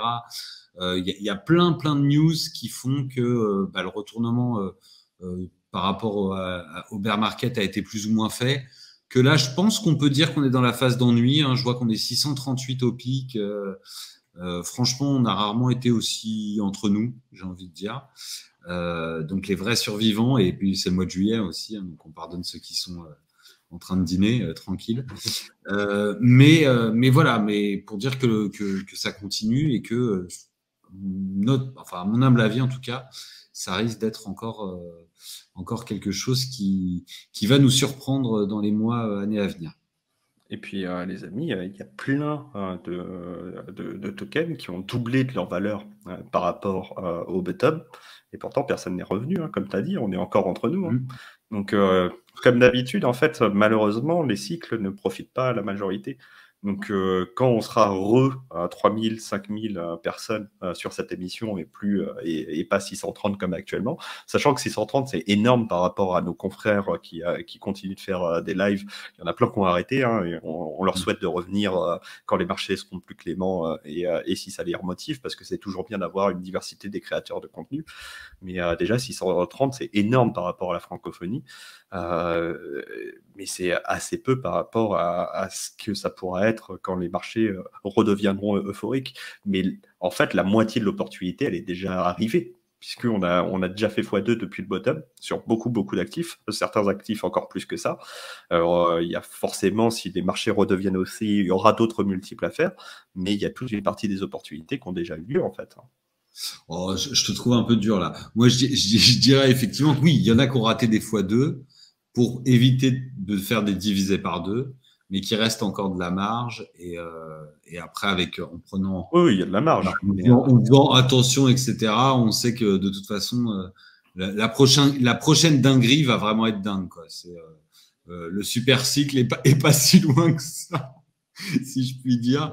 En tout cas, la crypto n'est pas morte. Et ce qui me fait rire, c'est que les derniers textos que j'ai reçus me disant t'en penses quoi, j'achète ou pas, commencent à dater d'il y a bien longtemps, peut-être même en ayant laissé place à des ça va, pas trop dur en ce moment la crypto, etc. Des tweets un peu plus, on va dire, pas condescendants, mais disons les condescendants, ça c'est le moment d'acheter, hein, toujours. Hein. Ça, les condescendants, c'est le moment d'acheter. Et c'est clair que je me suis pas gêné, mais d'un autre côté, pas encore de tweets qui disent est-ce que c'est le moment d'acheter ou pas, à part ceux qui s'étaient déjà posé la question pour du long terme avant, du moins en me concernant, et qui là se réveillent un petit peu en disant bon, la dernière fois je m'étais réveillé au bon moment, là je sens que c'est un bon moment, qu'est-ce que t'en penses? Et donc il y a des gens comme ça qui font le thermostat, et n'hésitez pas à tâter vos propres thermostats autour de vous. C'est en règle générale clairement, hein, moi j'en ai parlé il y a 3 ou 4 émissions, je me souviens plus exactement, mais ça doit être sur les rediffusions YouTube. Il y a mon thermostat parfait, celui qui se barre toujours au bottom et qui revient toujours au top. Et je l'aime, hein, c'est un vrai ami, hein, donc je suis pas du tout là à le critiquer. C'est juste que l'investissement c'est pas fait pour lui. Il a plein d'autres qualités dans la vie et c'est pas grave. Hein, on peut être ami sur d'autres choses, heureusement, mais qui a capitulé il y a quelques semaines là. Et depuis sa capitulation, on a eu le boom de la DeFi avec les actifs DeFi qui ont fait plus 30, plus 40, plus 50, voire qui ont doublé de valeur certains. Et on a eu un bottom de quasiment tous les actifs. Et depuis, on a le Bitcoin à 31 000. Je crois qu'il a capitulé, ça valait pas de ça. Donc, si vous regardez ça sur YouTube et que vous vous souvenez de quand j'ai fait cette remarque il y a quelques semaines, n'hésitez pas à le mettre en commentaire de YouTube. Mais c'était un peu un moment parfait. On a tous des indicateurs comme ça. Mais attention, ne devenez pas la personne condescendante. C'est pas parce que vous avez eu de la chance ou vous avez plus d'expérience que vous êtes plus intelligent que les autres. Hein. C'est juste que vous avez plus d'expérience ou de la chance. Et ça s'arrête là, en fait. Non, il y a 650 chanceux là en ce moment. C'est sûr. Et pour répondre à ce que disait Stay Humble, comment vous pouvez être sûr que Bitcoin est toujours un bon investissement? On n'est pas sûr du tout, puisque n'importe quelle classe d'actifs et n'importe quel marché, il peut se passer tout et n'importe quoi. C'est juste que si on essaie de faire un peu de rationalité autour de tout ça, par exemple, depuis que Bitcoin est passé de 15 000 à 31 000, effectivement, on a fait un x2, basiquement. Et si on estime ne serait-ce qu'on reviendra chercher son ex-point haut autour de 60-70 000, ça fait encore un x2 à compter de maintenant. Donc, il y a déjà cette dimension de spéculation où tu peux te dire que tu peux aller chercher un plus 100% à peu près, chose qui a de grandes chances d'arriver vu que ça s'est toujours passé jusqu'ici. Ça te donne une indication, mais voilà, sans être garanti, bien évidemment. Quand on ramène ça à, par exemple, un ETF sur le SP500 ou le MSCI World, ou voilà, tout ce qu'on voit passer sur les réseaux sociaux, qui en général sur 10, 20, 30 ans t'ont rapporté entre 5 et 8% pour les plus chanceux selon comment tu te places, donc on va dire 5 net, eh bien tu peux estimer que si tu te positionnes aujourd'hui sur Bitcoin en te disant je rentre petit à petit autour de 30 000 et plus tard ça ira à 60 000, c'est-à-dire 100%, eh bien, il te faudrait des années, pour ne pas dire des décennies, pour avoir la même performance en ayant quelque chose de capitalisant sur les actions, en faisant petit à petit la boule de neige. Donc en gros, aujourd'hui, on n'est pas du tout sûr de là où ira le marché crypto demain. C'est juste que le risque qu'on est prêt à accepter là sur Bitcoin, d'un point de vue spéculatif, il se tient sur le papier. Et d'un point de vue fondamental, est-ce que tu veux reprendre la possession de ta finance et comprendre comment fonctionne la blockchain, comprendre comment fonctionne un portefeuille sur lequel tu importeras tes bitcoins pour détenir tes clés privées, etc. Je prends en considération que tu précises que tu es débutant, donc peut-être que tout ce que je suis en train de te dire est très complexe. Mais voilà, c'est quelque chose qui tend d'un point de vue fondamental de réappropriation de ce qu'est la banque d'un point de vue personnel et de ce qu'est ta propre finance, peut-être une aventure qui est vraiment géniale. Et d'un point de vue spéculatif pur, eh bien, on est à peine, nous en tout cas, on l'estime au début de quelque chose ou à mi-chemin au grand maximum de ce que pourrait donner le Bitcoin sous 1-2 ans à peu près. Et ça reste super hypothétique. Je suis pas en train de dire que sous 2 ans, le Bitcoin ira à 60 000. Autant un jour, il y aura, je sais pas, quelque chose de totalement imprévu, un super calculateur qui pourra bousiller absolument toutes les blockchains en un claquement de doigts. Voilà, il peut nous arriver tout et n'importe quoi. Comme on dit souvent en plaisantant, un astéroïde qui tombe sur la Terre, les extraterrestres, il peut arriver bien bon nombre de choses. Les amis, ça c'est un truc qui est important parce que j'insiste dessus parce que c'est un peu une marotte. Hein. Oui, les ordinateurs quantiques vont tuer Bitcoin, etc. Il y aura la puissance de calcul. Les amis, si SHA-256, qui est l'algorithme de hachage derrière Bitcoin, tombe, vous avez d'autres problèmes que Bitcoin dans la vie. Hein. Ça veut dire que votre compte Gmail, il tombe, vos informations bancaires, elles tombent, vos informations médicales, elles tombent. Enfin, il n'y a plus de vie privée du tout. Et en fait, si on a la puissance de calcul de casser Bitcoin, on a la puissance de calcul de casser à peu près tout ce qui existe. Donc, on aura de beaucoup plus gros problèmes que Bitcoin dans la vie. Ouais, et puis je suis plus de l'école qui dirait que de la même façon que ça s'est passé quand ils ont craqué Enigma pendant la Deuxième Guerre mondiale, si on craque SHA-256, ça risque de mettre un peu de temps à sortir quand même pour en profiter. Parce que sinon, c'est pas gros. Sinon, c'est pas vraiment drôle. Et en tout cas, pour revenir, juste que tu disais une seconde par rapport à Bitcoin, j'ai eu une discussion avec quelqu'un de bien connu de l'écosystème qui faisait son DCA hebdomadaire uniquement sur Ethereum et qui a repris depuis 2 mois, une semaine Ethereum et une semaine Bitcoin. Donc, pour te dire que certains qui ont de l'expérience considèrent qu'avec les news type ETF, type BlackRock, etc., reposséder un petit peu de Bitcoin peut être une chose intéressante in fine. Après, le but, ça reste un marché qui est jeune par rapport au reste des autres marchés. Donc, c'est juste, en fait, il faut prendre en considération le risque que tu vas mettre sur la table à court terme. Et Bitcoin, sur une classification de risque, est un 10 sur 10, si ce n'est pas un 12 sur 10, quand on parle d'investissement. Mais d'un autre côté, tu as ce fondamental où tu en retires quelque chose de très positif, puisque tu peux en faire absolument ce que tu veux, quand tu veux, avec qui. T'es un dimanche, tu as envie d'envoyer 1 000 $ à quelqu'un, eh bien, tu le fais et tu demandes la permission à personne et ça se fait en 5 minutes. Et en fait, c'est toute une philosophie où, bien évidemment, le but, c'est pour un débutant de ne pas arriver en mode ça y est, je vais mettre tout mon pactole ou les économies que j'ai mis toute une vie à me constituer sur les cryptos. Il y en a plein qui font ça et pour qui ça se passe très mal derrière. Donc, c'est pas du tout l'approche qu'on a, nous, en plus, sur la chaîne. Mais de commencer à t'intéresser doucement au domaine, chose que tu as l'air de faire en regardant l'émission ce soir. Et petit à petit, tu vas comprendre comment ça fonctionne. Et si tu y trouves un intérêt, ça te permettra potentiellement de faire comme tu fais avec un livret A, petit à petit, de commencer à avoir tes premiers euros en Bitcoin et de t'intéresser au domaine, quoi, tout simplement. Est-ce que tu penses vraiment, CM, parce que je sais que de toute façon on est conservateur dans l'émission, parce que c'est normal, on est là pour s'adapter à tout type d'investisseurs, et on peut pas vous dire, et de toute façon c'est pas notre style, vous dire allez YOLO, faites x100 sur un échange futur obscur asiatique ou sur des shitcoins. Mais aujourd'hui, est-ce qu'on peut vraiment considérer que Bitcoin, c'est un 10 sur 10 ou un 12 sur 10 en termes de risque? Qui aujourd'hui peut considérer que Bitcoin peut aller à zéro? Moi, franchement, on a passé le cap. Alors, est-ce que ça peut valoir moins? Oui. Est-ce que vous pouvez perdre 50% de votre investissement? Oui. Est-ce que vous pouvez perdre 80% de votre investissement? Oui. Mais valoir zéro? Non, je crois pas. Hein. Moi, franchement, je suis persuadé, personnellement, que ça aura toujours une valeur. Après, est-ce que cette valeur, ce sera 10 € par Bitcoin ou 100 000 € par Bitcoin? Ça, je suis impossible de vous le dire. Mais je crois qu'on a passé le cap de la maturité, en tout cas de cette maturité-là, où Bitcoin, je considère personnellement, mais je peux comprendre que certains disent c'est pas encore à ce niveau-là. Ethereum, on est sur des niveaux où maintenant ça vaudra plus jamais zéro, quoi. Et c'est très marrant ce que tu dis, parce que moi je suis rentré dans les cryptos quand je suis rentré, en fait c'était dans une discussion que j'avais vu une vidéo, un truc comme ça, et j'ai dit tiens, Bitcoin ça existe encore, et j'étais allé voir le prix. Et le prix était très bas, mais il n'était pas à zéro. Et j'avais fait oh purée, en fait c'est pas tombé à zéro.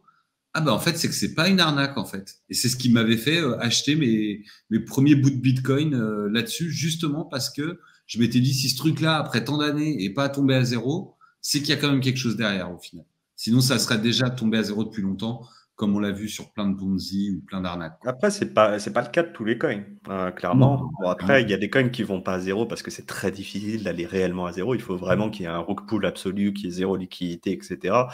Même les sombres merdes qui n'ont aucune valeur intrinsèque, ça a quand même un petit peu de valeur et un petit peu de volume.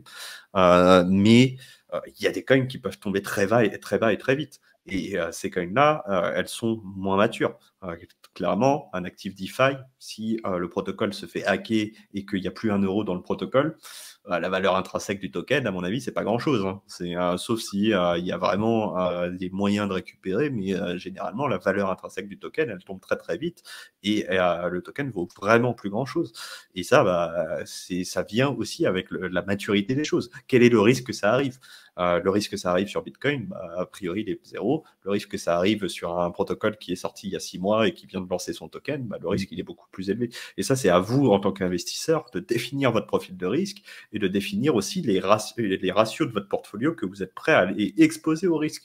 Vous pouvez très bien dire, et pour moi, c'est tout à fait acceptable de dire, moi, j'ai 1 000 € de côté. et j'ai vraiment peur de perdre de l'argent dans la vie. Donc, sur ces 1 000 euros, je vais mettre 500 euros dans le livret A. Je sais que je vais gagner moins que l'inflation, je sais que je vais pas faire x 1000, etc. Mais je sais que si tout le reste ne marche pas, au moins j'aurai 500 euros. Et ça, c'est acceptable. Hein. C'est tout à fait respectable, en fait, comme position d'investisseur.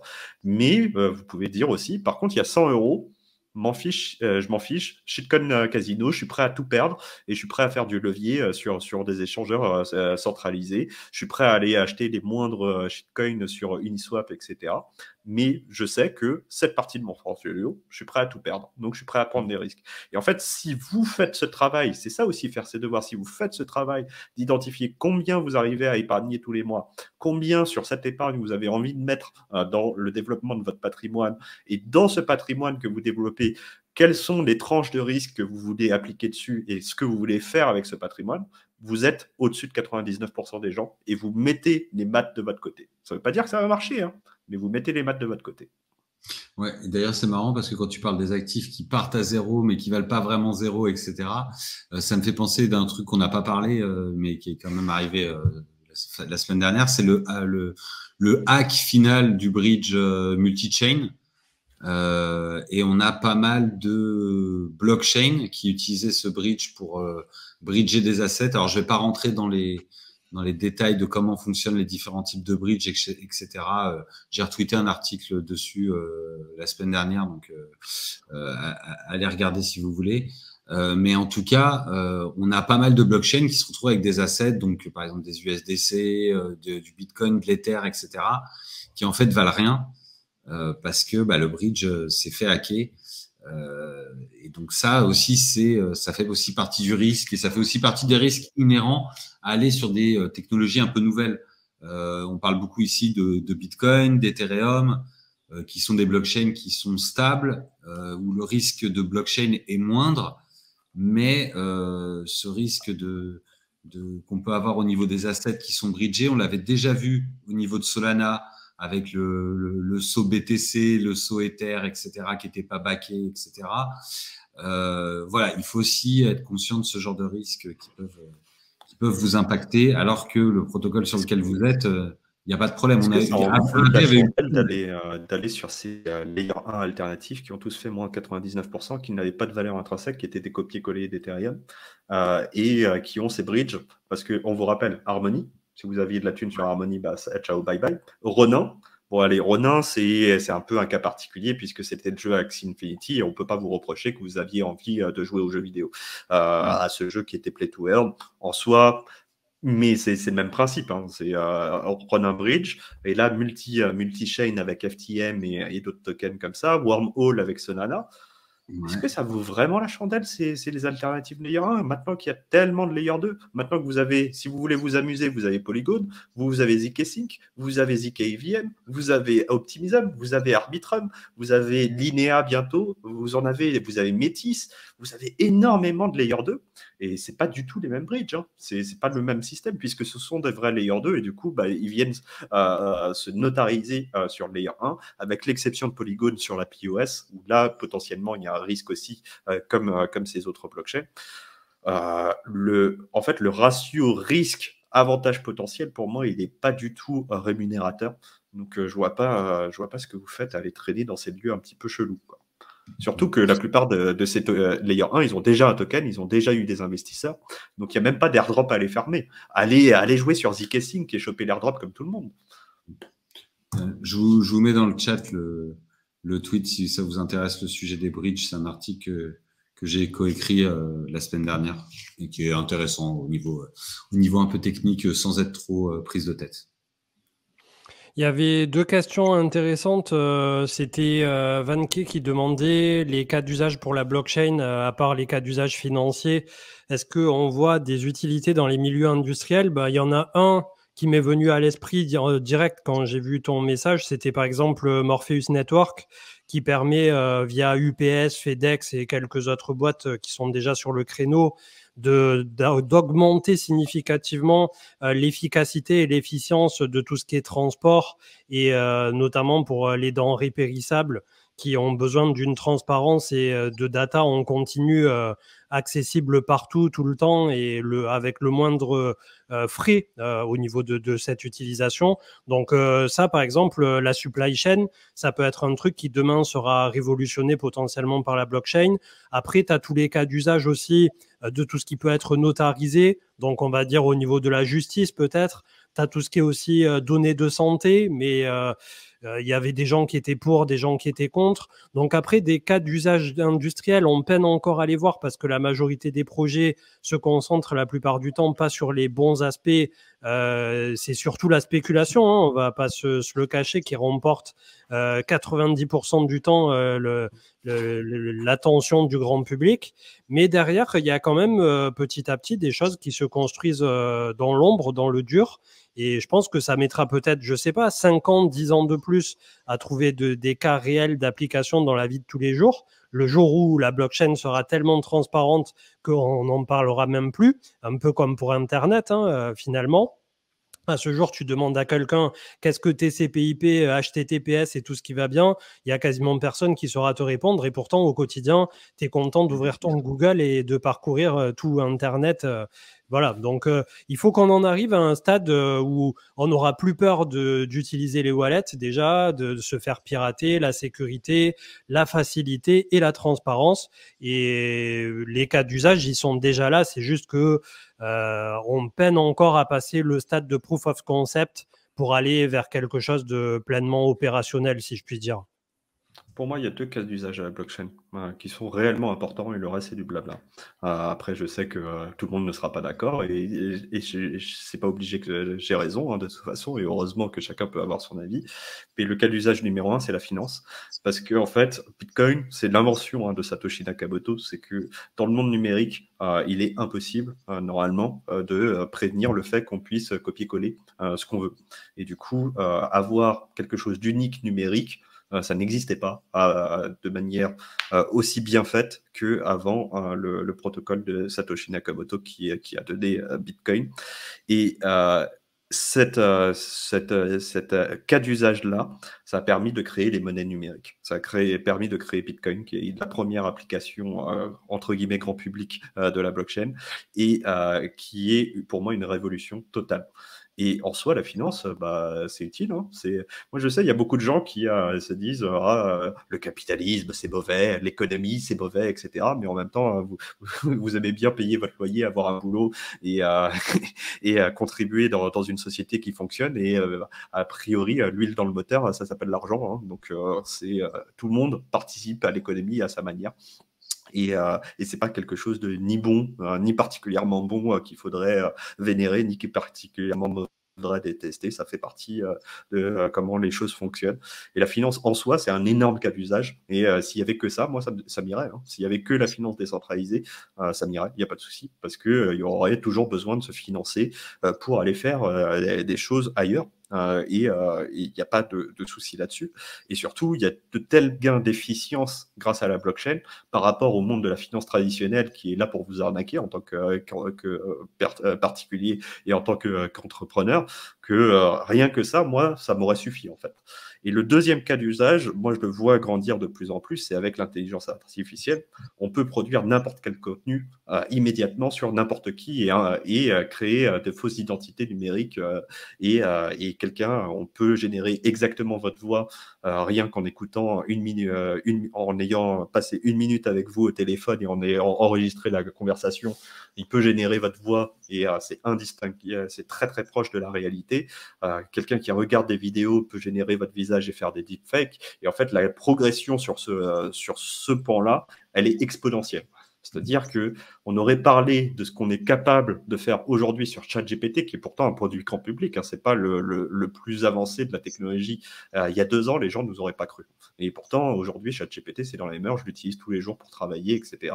Et je pense que dans 2 ans, je serai sur le cul de ce qu'on est capable de faire. Pareil pour Midjourney, etc. Et dans un monde où n'importe qui peut produire n'importe quel contenu reproduisant n'importe qui, il est extrêmement important, il est même vital de signer tout ce qu'on produit sur Internet, de signer toutes nos interactions. Et comment on signe nos interactions de manière sûre fiable de la meilleure manière de faire et de manière immuable, et ben, on le fait avec une blockchain publique. On signe avec ça. Voilà, c'est ça la solution. Et en fait, il n'y a pas d'autre solution.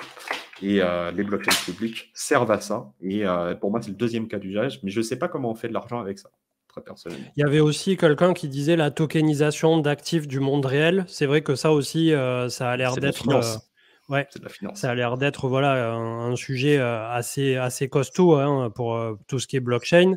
Je rebondis sur la seconde question qui avait rien à voir avec la première. Quand on sent qu'un bull market commence à puer, donc potentiellement que c'est en surchauffe, un peu comme on a eu au printemps 2021 suivi de l'automne, je suppose en vous écoutant depuis un moment que vous passez plus en stable tout en gardant Bitcoin et Ether. Quelle place ont les alts dans vos bagues à ce moment-là? On va avoir une réponse qui va être assez, je pense, disparate en fonction des profils, que ça soit à risque, conservateur ou des personnes qui ont le temps long aussi. Ça dépend si tu as envie de cash out, de pas cash out, etc. Mais globalement, du peu que j'ai vu depuis 2016-2017, où je suis totalement venu au crypto, je pense qu'effectivement, les phases de bear market, elles pardonnent absolument pas pour quelqu'un qui était full altcoin et qui restera full altcoin pendant le bear market. Tu te fais pulvériser. En fait, tu vas tout perdre. Tu vas perdre entre moins 90 à moins 99%. Donc, à partir de cet état de fait et à partir du moment où, depuis justement 2017-2018, on a eu les stablecoins pour nous réfugier, eh bien, c'était une manière de faire qui était un peu plus intelligente, je pense, que de juste rester dans des actifs qui faisaient entre moins 90 à moins 99%. Avant ça, avant les stablecoins, tu n'avais pas trop le choix.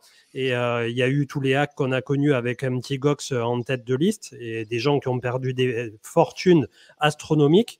À partir du moment où tu peux te réfugier dans quelque chose entre guillemets de stable, parce que ça aussi, je ne sais pas jusqu'où ça peut l'être. Les stablecoins stables, on l'a bien vu hein, avec les DPEG à répétition, c'était pas super réjouissant. Enfin bref, au final, ça c'est bien fini. Mais globalement, je pars du principe que quand tu veux te réfugier, oui, on va dire en pseudo DCA inversé, ça va plutôt se faire vers des stablecoins. Et ensuite, si tu veux rester exposé un minimum au marché crypto sur Bitcoin, voire Ether, mais avec le recul qu'on a là de 2 voire 3 cycles, Marc, je crois que tu as encore un peu plus d'ancienneté que nous sur le cycle précédent et la genèse de Ether. Globalement, rester dans les altcoins, c'est signer son arrêt de mort en bear market. Hein, c'est l'enfer, quoi. De toute façon, je pense que c'est le dernier cycle où c'est comme ça. C'est-à-dire que la définition d'un altcoin, elle change de plus en plus. C'est-à-dire que moi, quand je suis arrivé dans les cryptos, il y avait Bitcoin et il y avait les altcoins. C'était le grand sac.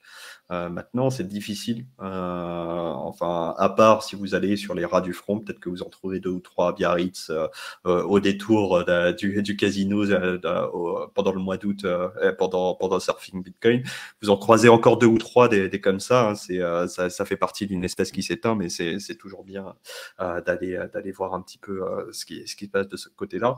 Maintenant, Bitcoin et Ethereum et peut-être éventuellement les altcoins. Et d'ailleurs, même quand on fait de l'analyse chartiste, quand tu le fais dans ton émission, il y a le total 1, il y a le total 2, il y a le total 3 maintenant. Il y a vraiment cette définition des actifs du secteur qui est de plus en plus inclusive. Je pense qu'au cycle suivant, on mettra les quelques actifs en plus qui seront blue chip et on a commencé à réfléchir un peu à faire ça. Et qu'est-ce qu'on définit comme un altcoin dans le cycle suivant? Une fois qu'on a vécu un premier cycle, un deuxième cycle, un troisième cycle, dans le quatrième cycle, c'est quoi un altcoin? Est-ce que c'est le truc qui vient de sortir il y a 6 mois? Est-ce que c'est AV qui va aller dans son troisième cycle? Est-ce que c'est entre les deux, quelque chose qui a commencé au cycle précédent et qui vit son deuxième cycle? Et cette définition-là, pour moi, elle est trop changeante pour avoir des opinions arrêtées sur comment gérer un portfolio. Après, je suis d'accord avec toi. Hein, c'est les majors, c'est quand même ce qui a le moins de chances d'avoir de la fluctuation. Et encore, je suis désolé, mais un Bitcoin, il a fait moins 75%. Donc en fait, c'est soit on fait moins 75%, soit on fait moins 90%, soit on fait moins 99%. Alors sur le portfolio, la différence, on la ressent. Mais dans la réalité, ce qui est bien aussi, c'est de faire un décès inversé, de ne pas mettre tous ses œufs dans le même panier, d'avoir un back de stablecoin qui permet de recharger et de rééquilibrer le portfolio si on a envie d'avoir une gestion du patrimoine actif. Et moi, je rajouterais juste, je sais pas ce que tu vas faire de tes shitcoins en règle générale et tout, mais gardez en règle générale un bon petit shitcoin qui vous a bien rect et regardez-le dans les yeux régulièrement, une fois par mois. Pour s'en souvenir. Et souvenez-vous que cette petite ligne qui aujourd'hui vaut 1,20 €, un jour, elle a valu, je sais pas moi, 20 000 balles, ouais. 40 000 ou 100 000 $, carrément.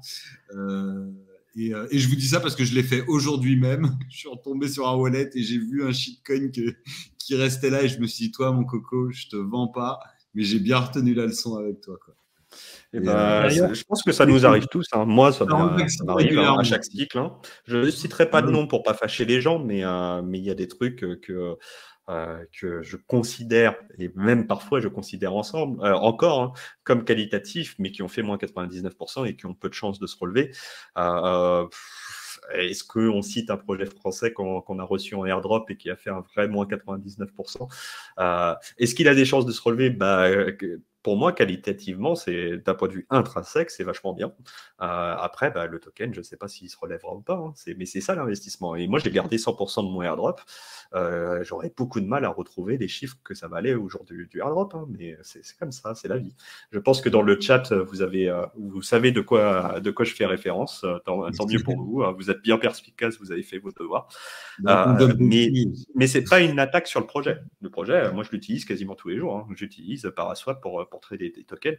Mais le token, est-ce qu'il reverra son all-time high de son premier cycle? Je lui souhaite, mais ça va être compliqué. Ça ferait un fois... Oh, ça fait un fois 60, peut-être, un truc comme ça. Il y avait quelqu'un l'autre fois qui disait sur un compte EN, je ne sais plus si c'était Bob Lucas ou un autre, qu'en gros, quand on prend des profits, les regrets ne dureront pas longtemps, mais que quand on n'en prend pas, ça peut durer toute la vie, et c'est exactement ça. Je veux dire, c'est quand tu te laisses complètement pilonner et que derrière, tu perds absolument tout alors que tu étais arrivé à des sommes conséquentes. Psychologiquement, c'est un peu le gars qui a oublié son ticket de loto dans sa poche et qui l'a passé à la machine à laver. Hein. Je veux dire, c'est quand même assez dur, quoi. Donc, ça aussi, j'ai souvenir de quelqu'un vers la fin du dernier bull run à l'automne qui s'était plaint. J'avais tweeté, on en avait parlé sur une émission, d'avoir fait que x10 ou x12 sur son capital. Il disait, mais le bull run, il n'est pas encore là, j'ai fait que x10. Je lui avais dit, alors toi, mon pauvre, tu es un spécimen grandeur nature de celui qui va finir à moins 99 derrière. Et je ne lui souhaite pas, bien évidemment, hein, mais il y a beaucoup trop de gens qui croient au Père Noël, malheureusement, et qui ne saisissent pas la chance quand elle est là, ou ceux qui ont acheté des NFT très tôt, comment ça s'appelle, les Bored Ape Yacht Club, des trucs comme ça, qui l'ont eu au Genesis et qui ne l'ont pas vendu, qui ont refusé des propositions sur les marketplaces à 1 million, 2 millions. Et les mecs, ils pensaient que ça allait partir à je ne sais pas combien. Et aujourd'hui, ça vaut quasiment plus rien, les trucs. Donc, je ne sais pas, au bout d'un moment, voilà, faut être aligné avec la réalité des choses et pas vous raconter de belles histoires pour ne pas être déçu derrière. On aura le temps d'en reparler. Laissons-nous passer en bull run d'ici quelques mois, années. Et on reprendra ces discussions quand dump sur la pub qui vient d'arriver. mais les moins 90, peut-être que non, on les verra plus sur Bitcoin, sur Ethereum, ça c'est possible par contre. Donc ça reste des multiplicateurs qui seront moindres, mais le risque aussi est moindre. Et c'est ça aussi qu'il faut. Après, c'est des multiples à la baisse qui existent dans la finance traditionnelle. Hein. Faut pas croire que c'est que les cryptos. Hein. Surtout depuis la pandémie, où la volatilité dans le secteur traditionnel est devenue complètement tarée. Et on a vu de la volatilité assez forte à la hausse comme à la baisse. Hein. Donc, c'est Ça fait partie de l'investissement. Si vous avez peur de perdre de l'argent, bah, mettez votre argent dans un livret A, c'est respectable. En fait, tout le monde n'est pas obligé d'être investisseur dans la vie. Et ça ne veut pas dire que vous êtes une meilleure ou une moins bonne personne. Ça veut juste dire que c'est pas votre profil de risque et c'est tout à fait acceptable. Il n'y a pas de souci avec ça. Moi, j'ai aucun problème. Je ne viendrai jamais vous prendre de haut parce que vous n'avez pas envie de trader, vous n'avez pas envie d'investir. Et en fait, ça vous intéressez un peu à l'écosystème, mais c'est pas votre truc d'acheter des coins. Je trouve que c'est dommage de passer potentiellement à côté d'une grosse opportunité, mais en même temps, je comprends que c'est pas fait pour tout le monde. Il n'y a pas de souci avec ça. Ouais, il faut pas oublier aussi que rétrospectivement, c'est peut-être un peu moins vrai maintenant. Pendant longtemps, les altcoins, ça servait à accumuler à la base plus de BTC. Donc là, petit à petit, il y a des nouveaux arrivants au travers des années qui se sont intéressés qu'aux altcoins parce que forcément, le Bitcoin, plus il capitalise, moins il va faire des retours sur investissement. On est tous d'accord avec ça.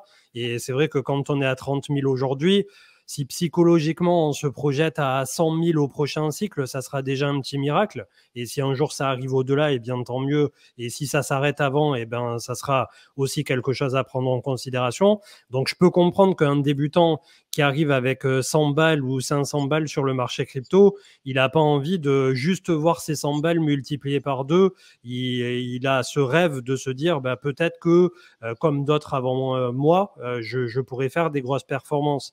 Mais c'est vrai qu'il y a un peu un piège aussi là-dedans, et c'est le fameux piège dont on a souvent parlé autour de ces fameux tokens, que ça soit Doge, Shiba ou bien d'autres dont on ne connaît même pas les noms, enfoncés dans le top 5000, qui valent 0,01. Et les particuliers, ils arrivent, ils se disent, si j'achète des sommes monumentales de tokens à 0,001, ben, le jour où il vaudra 0,10 ou 1 dollar symbolique, je serai milliardaire. Et il y en a plein qui se foutent ça dans le crâne et qui derrière, malheureusement, se font complètement éclater par la réalité du terrain et du marché. Et c'est vrai que c'est assez difficile comme message pour des gens qui, malheureusement, la plupart du temps, n'ont pas du tout été éduqués au domaine, de faire passer le bon message au bon endroit, au bon moment, tout en n'étant pas le vieux con arrogant qui dit « moi, j'ai tout vu, j'ai tout fait ». Et c'est vrai que c'est très difficile. Essayez de ne pas devenir cette personne.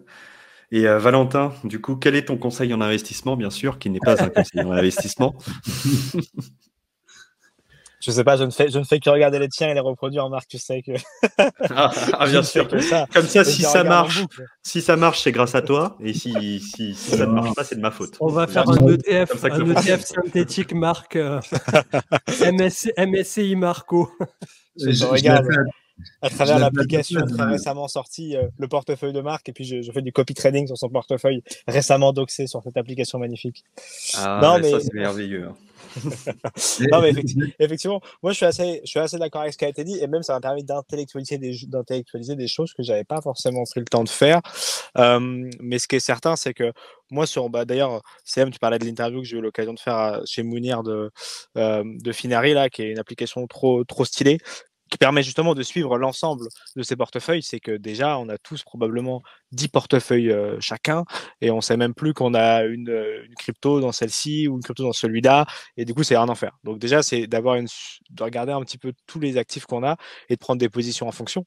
Et après, oui, mon portefeuille, moi, je suis assez frileux, donc en général, je suis assez exposé sur les majors Bitcoin et Ethereum, parce que c'est une question, moi, je les vois surtout comme une question de bande passante. C'est-à-dire, je préfère faire mon DCA sur les majors et avoir encore aujourd'hui 30% de stable, parce que je ne vais pas battre le marché à 5 ou 10% de plus sur 12 heures, comme on disait en entrée de live. Par contre, je sais que ce que j'ai appris, ce que je vois sur Twitter ou ce que j'apprends à côté, je peux le mettre au profit de d'autres projets qui vont être un multiplicateur beaucoup plus important que le trade du coin, et que du coup, le delta de bande passante, je l'aime pas pour battre le marché de quelques pourcents, mais je le mets au profit d'une compréhension plus globale. Et effectivement, il y a peut-être 20% de mon capital qui est destiné à ces compréhensions plus globales, pardon. Et du coup, c'est très bien comme ça. Mais effectivement, il faut quand même se détacher, pour moi, c'était le fameux dézoomer de la courbe au quotidien. Et après, 60%, 70% sur des majors. On va pas faire le roi du trading. Là, moi, encore aujourd'hui, j'ai une trentaine de pourcentages en stable pour être totalement transparent. Et puis, ouais, ça se décale progressivement, soit sur mon DCA, soit sur des choses que je vois un peu profondément intéressantes, grâce au temps que je me libère à ne pas essayer de battre le marché au centime près. Voilà. Et il y a aussi quelque chose que... Ceci était un conseil en investissement. Si vous avez des pertes, vous pouvez aller contacter Valentin Temé. Évidemment, Q3, c'est bien ça, c'est pas Q3. Évidemment, non. Il n'a même pas fait son conseil en investissement, puisque s'il avait vraiment voulu le faire, il aurait dit abonnez-vous à Cryptos Research et vous aurez plein d'alpha et d'analyse du marché, quoi. J'avoue. Moi, je suis pas là à chiller mon Chan initiative, je ne sais quoi. Tu vois, moi, je fais pas ça. Parce que là, qu'est-ce que j'ai vu ? Moi, je le chill. Je viens de voir un tweet de Rave qui dit qu'il va y avoir une Rave alors que j'ai cru entendre qu'il y en avait plus parce que les budgets ont été coupés. Qu'est-ce que c'est que ça ? Alors, répondez de ça maintenant. Alors, moi, j'ai coupé le budget. Répondez. Enfin, j'ai contribué à couper le budget. C'est pas moi qui décide tout seul. C'est AVC décentralisé. Il y a eu un vote et effectivement, j'ai fait partie des voix qui ont poussé à couper le budget. Donc, il reste officiellement le budget de faire une seule ravée. Et cette ravée, normalement, elle était prévue pour avoir lieu pendant DevConnect en novembre à Istanbul. Pourquoi ? Parce que Paris, il y a déjà eu 2 ravées dans le passé. Paris, ça coûte cher par rapport à la Turquie, pour des raisons qui sembleront évidentes à plein de gens. Et Paris, c'est pas forcément les meilleurs lieux, surtout en plein été quand il fait 40 degrés pour faire la fête. Donc, il semblait, s'il devait y en avoir une, que Istanbul, c'était une meilleure option que Paris. Maintenant, je ne fais pas partie de l'AV Company. C'est l'AV Company qui organise les ravées. C'est l'AV Grande DAO qui finance les ravées, mais c'est l'AV Company qui organise, parce que une DAO ne peut pas louer une salle, signer des contrats, gérer des artistes, etc. Et donc l'AV Company, je vais dédéléguer, je reprends mes AV, ne t'embête pas. Attends, tu poses une question, je réponds, monsieur. Tu poses une question, je réponds en toute transparence, puisque c'est ça aussi l'AV Chan Initiative, on travaille en toute transparence. L'AV Company semblerait poser des rumeurs, moi j'étais pas au courant qu'il y aurait quelque chose à Paris. S'ils le font, soit ils font un petit truc et du coup ils ont encore du budget pour Istanbul, soit ils feront pas Istanbul, mais dans tous les cas, moi je voterai non à toute rallonge budgétaire. Le tweet a été envoyé pile poil quand on est passé live, pour te dire. Ils ont vraiment fait un pied de nez. Mais d'un autre côté, c'est peut-être aussi la dinguerie dont tu nous as pas parlé que vient de sortir BGD Labs sur le ADI là, que je vais m'empresser de lire après avoir accroché, qui a l'air aussi assez sympathique en termes de... L'ADI, c'est pointu, donc on n'en parlera pas maintenant. Et c'est pas encore en production. Je n'ai pas encore regardé, mais je vais dire ça. Mais les gens que ça intéresse, enfin les gens qui ont envie de faire leur devoir, je vous conseille très fortement d'aller voilà, ça c'est du vrai alpha que tu viens de lancer. Mais et puis on a parlé un peu de bridge, donc ça a aussi un peu une résonance. Je sais pas si elle est plus ou moins lointaine, mais en tout cas j'irai lire cet article tout de suite bientôt. Voilà. Je vous ai répondu, monsieur Demey. J'apprécie, monsieur Zeller. Je conserve mes 50 AV chez vous dans ce cas. Mais du coup, est-ce que tu as reçu par la poste ? Parce que normalement, tu es censé recevoir un colis, toi aussi. Mais je crois que je le recevrai à Etsy, si j'ai bien compris. Ah, toi, tu as demandé à le recevoir directement à Etsy ? Ouais, je contribue à sauver la planète, mine de rien. Malgré tout, malgré les cryptos. Ok, tu l'auras la semaine prochaine alors. Adorable, merci. Bon, sur ces bons mots, les gars, ça fait 1h40. Je crois qu'on a explosé le time par rapport à d'habitude. On a répondu à pas mal de questions. C'était bien cool. Merci Marc, Manu et Valentin d'avoir été là et les 650, voire 700 personnes sur le pic qui étaient encore là sur cette quasi mi-juillet et ce point bas de marché qui est toujours en devenir malgré tout, puisque quand bien même on a repris x2 sur Bitcoin, quand on regarde les courbes au long terme, l'activité on-chain et la cyclicité, eh bien, nous sommes qu'au tout début probable du prochain grand cycle, en tout cas on l'espère. Et donc, on va vous laisser sur un raid qui partira du côté de Mister Regem, qui joue à Cross the Edges, que probablement vous êtes bon nombre à déjà connaître. Et on vous souhaite une très bonne soirée. Ciao, ciao. Ciao. Ciao. Salut.